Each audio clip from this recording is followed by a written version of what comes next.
पलक काले रंग वाली लड़की थी, जिस वजह से उसके स्कूल में हर कोई उसके काले रंग को लेकर उसे चिढ़ाता था, खासकर उसकी अपनी क्लास के टीचर और बच्चे। पलक, तुम लाइन में सबसे पीछे खड़ी हो जाओ, और टीना सांची, तुम कुछ सुंदर लड़कियां आगे आ जाओ।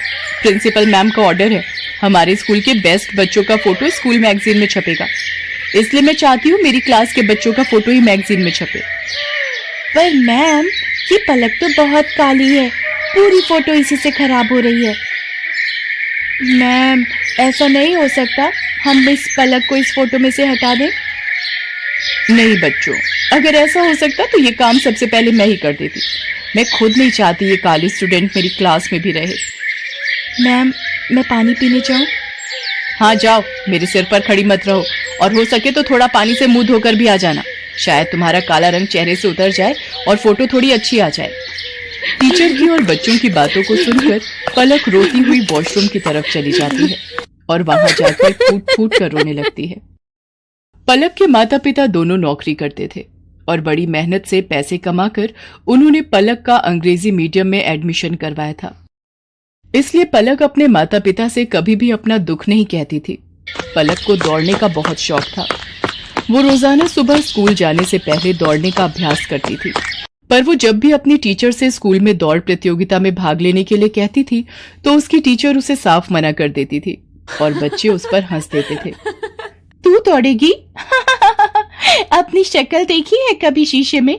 मैम तुझे कभी भी दौड़ प्रतियोगिता में नहीं लेंगी। आज तक हमेशा से टीना ही विनर रही है और आगे भी रहेगी। इतनी देर में क्लास टीचर भी आ जाती हैं। बच्चों, हमारे स्कूल को बहुत ही बड़े लेवल पर दौड़ प्रतियोगिता के लिए भेजा जा रहा है। टीना, मैंने तुम्हारा नाम प्रिंसिपल मैम को दे दिया है। ओके मैम, मैं आज से ही प्रैक्टिस शुरू कर देती हूँ। मैम, मैं भी दौड़ प्रतियोगिता में भाग लेना चाहती हूँ। नहीं पलक, मैं तुम्हें इस प्रतियोगिता में नहीं ले सकती। तुम देखने में बिल्कुल भी सुंदर नहीं हो, और अगर मैंने तुम्हें इस प्रतियोगिता में ले लिया और तुम हार गई तो प्रिंसिपल मैम मुझ पर गुस्सा होंगी। पलक रोती हुई घर आती है, पर जैसे ही वो अपनी माँ को सामने देखती है, अपने आंसू पोंछ लेती है और खाना खाने बैठ जाती है। पर उसका मन उदास था, इसलिए पलक अगले दिन स्कूल की छुट्टी ले लेती है। उसे पता था कि वो स्कूल जाएगी तो और बच्चों को प्रतियोगिता में जाता देख उसका मन दुखेगा। अरे पलक बिटिया, आज तो स्कूल नहीं जा रही? नहीं माँ, आज बस थोड़ा सिर में दर्द है, इसलिए घर पर आराम करूंगी। कोई बात नहीं पलक बिटिया, तू तो रोजाना ही स्कूल जाती है, आज छुट्टी कर ले और आराम करना। एक काम करो, आज तुम चले जाओ, मैं पलक के पास ही रुक जाती हूँ। उसे किसी चीज की जरूरत होगी तो बना दूंगी। ठीक है, फिर मैं अकेला ही काम पर चला जाता हूँ। पलक की माँ उसके पास ही घर पर रुक जाती है। पलक सो रही थी और उसकी माँ काम कर रही थी। इतनी देर में दरवाजे पर कोई आता है। जी, मेरा नाम रामलाल है, मैं पलक बिटिया के स्कूल का चपरासी हूँ। मुझे वहाँ की प्रिंसिपल मैम ने भेजा है। उन्होंने तुरंत ही पलक को स्कूल बुलाया है। वो किसी दौड़ प्रतियोगिता में जाना है, शायद यही बात हो रही थी। पलक को, पर उसकी तो अभी तबीयत। रामलाल भैया, आप मैम को बोल दो मैं अभी तैयार होकर स्कूल पहुंचती हूँ। दौड़ प्रतियोगिता का नाम सुनकर मानो पलक के दिमाग में कौन सी फुर्ती आ गई कि वो जल्दी से तैयार होकर स्कूल पहुंच गई। अच्छा, तो तुम पलक हो बेटा, हमें तुम्हारी बहुत जरूरत है और इस स्कूल को भी। टीना जो तुम्हारी क्लास की है वो इस प्रतियोगिता में भाग नहीं ले सकती। उसके पैर में चोट आ गई है, इसलिए डॉक्टर ने उसे दौड़ने के लिए मना किया है। हम चाहते हैं कि तुम अपने स्कूल के लिए इस प्रतियोगिता में हिस्सा लो और जीत कर ही लौटो। मैम, मैं आपसे वादा करती हूँ, मैं इस प्रतियोगिता में जीत कर ही लौटूंगी। पलक, मुझे माफ कर दो बेटा, मैंने एक टीचर होकर भी तुम्हारे साथ कितना गलत व्यवहार किया। पर आज जब हमारी क्लास की और स्कूल की इज्जत का सवाल है तो हमें तुमसे बेहतर दौड़ प्रतियोगिता के लिए कोई बच्चा नजर ही नहीं आया। मैं जानती थी कि तुम रोजाना सुबह दौड़ने का अभ्यास करती हो, इसीलिए मुझे तुम्हारा नाम सबसे पहले याद आया। मेरी शुभकामनाएं तुम्हारे साथ हैं। पलक, देखना तुम इस प्रतियोगिता में जीत कर ही लौटोगी। Thank you ma'am, thank you so much. मैं आपसे वादा करती हूँ मैं इस प्रतियोगिता में जरूर जीतूंगी। पलक की क्लास के सब बच्चे भी उसे शुभकामनाएं देते हैं और पलक पूरे जोश के साथ दौड़ प्रतियोगिता में हिस्सा लेती है और जीत कर लौटती है। उसकी प्रिंसिपल मैम और क्लास टीचर उसे इनाम में ट्रॉफी देकर सम्मानित करती हैं। ट्रॉफी लेकर पलक घर पहुंचती है। प्रतियोगिता जीतने की खुशी पलक के माता पिता उसके चेहरे पर साफ साफ देख रहे थे। उस दिन के बाद से पलक को कभी भी कोई भी उसके काले रंग के लिए नहीं बोलता था, बल्कि सब उसकी बहुत तारीफ करते थे। रामलाल अमन कुमार के घर नौकरी करता था। अमन कुमार का बेटा सौरभ एक बड़े स्कूल में पढ़ता था, जबकि रामलाल का बेटा दीपक एक सरकारी स्कूल में पढ़ता था। सौरभ और दीपक दोनों ही पढ़ने में होशियार थे और अपने अपने स्कूल के अच्छे बच्चों में उनका नाम था। देखो पापा, मेरा रिपोर्ट कार्ड मिल गया, मैं क्लास में फर्स्ट आया हूँ। अरे वाह सौरभ, मुझे पता था मेरा बेटा इस बार भी क्लास में फर्स्ट आएगा। अरे रामलाल, दीपक भी तो अपनी क्लास में फर्स्ट आया है ना? अभी कुछ देर पहले ही वो भी अपना रिपोर्ट कार्ड दिखा रहा था। जी साहब, वो भी अपनी कक्षा में अव्वल आया है। पापा, सरकारी स्कूल में पढ़कर तो कोई भी फर्स्ट आ जाता है, वहाँ की पढ़ाई तो बहुत आसान है। दीपक ने कोई बड़ा काम नहीं किया, एक छोटे से स्कूल में फर्स्ट आकर। सौरभ, ये लो लड्डू, मैं फर्स्ट आया हूँ ना तो बापू ने सबको बांटे हैं। मैं नहीं खाता ये बेकार से लड्डू। मॉम, वो चॉकलेट बादाम कहाँ हैं जो आपने सबको खिलाए हैं? मेरे पापा तुम्हारे बापू की तरह सस्ते लड्डू नहीं लाते, वो तो चॉकलेट ड्राई फ्रूट लाए हैं। और ज्यादा इतराने की जरूरत नहीं है, तुम हमारे नौकर के बेटे हो, जितनी मर्जी कोशिश कर ले तो मेरी बराबरी नहीं कर सकता।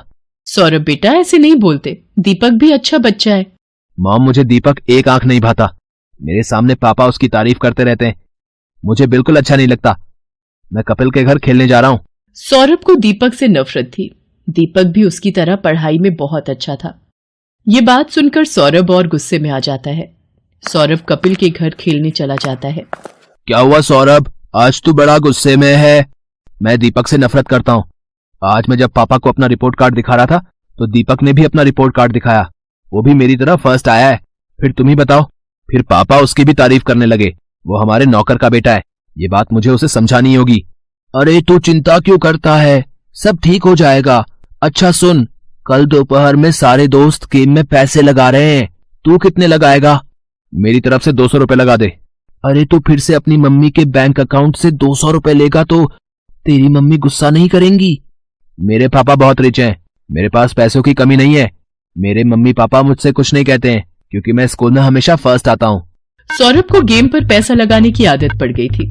वो आए दिन अपने दोस्त कपिल और बाकी दोस्तों के साथ ऑनलाइन गेम खेलता और उस पर पैसे लगाता। सौरभ पढ़ाई में अच्छा था, इसलिए उसकी मम्मी भी उसे अकाउंट से पैसे लेने के लिए कुछ नहीं कहती थी।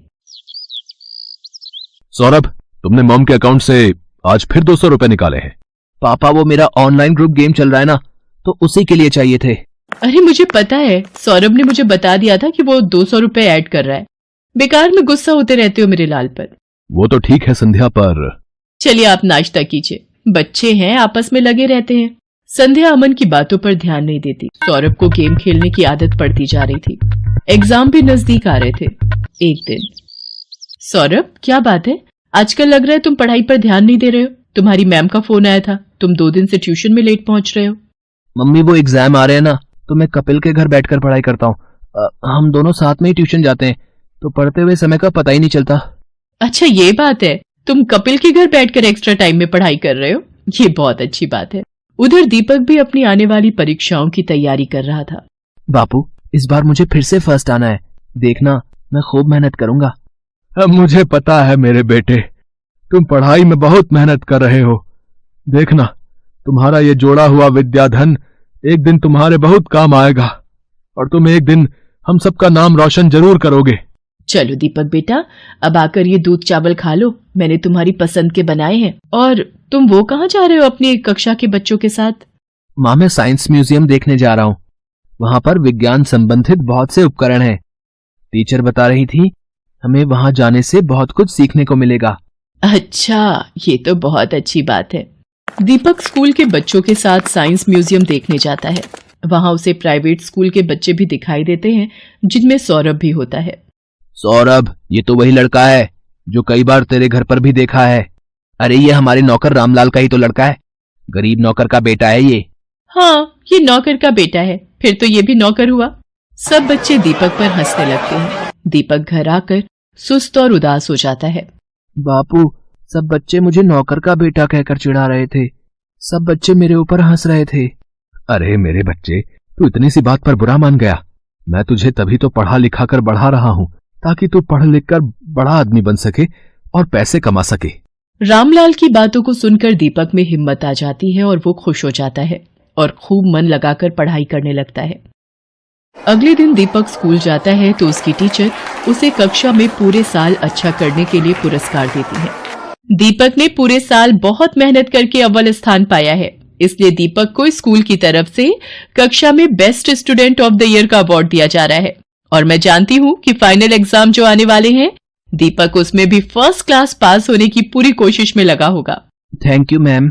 सब बच्चे तालियां बजाकर दीपक की प्रशंसा करते हैं। घर आकर दीपक अपने बापू और माँ को सारी बात बताता है। अरे वाह, ये तो बहुत सुंदर पुरस्कार है। जीते रहो मेरे बच्चे। बापू, मैं ये पुरस्कार अमन अंकल को दिखाकर उनका आशीर्वाद लेना चाहता हूँ। ठीक है बेटा, चल तू उनका भी आशीर्वाद ले ले। संध्या, तुम्हारे बैंक अकाउंट से 1 लाख रुपए निकल गए और तुम्हें पता तक नहीं। मैं भला इतने पैसे एक साथ कहाँ खर्च करूंगी? मुझे भी कुछ समझ नहीं आ रहा, ये सब कैसे हो गया? रुको, मैंने बैंक से सारी डिटेल निकलवाई है। बैंक की तरफ से ही फोन है। अमन बैंक वालों से फोन पर बात करने लगता है। रामलाल और दीपक भी वहीं खड़े थे। हो गया सत्यानाश।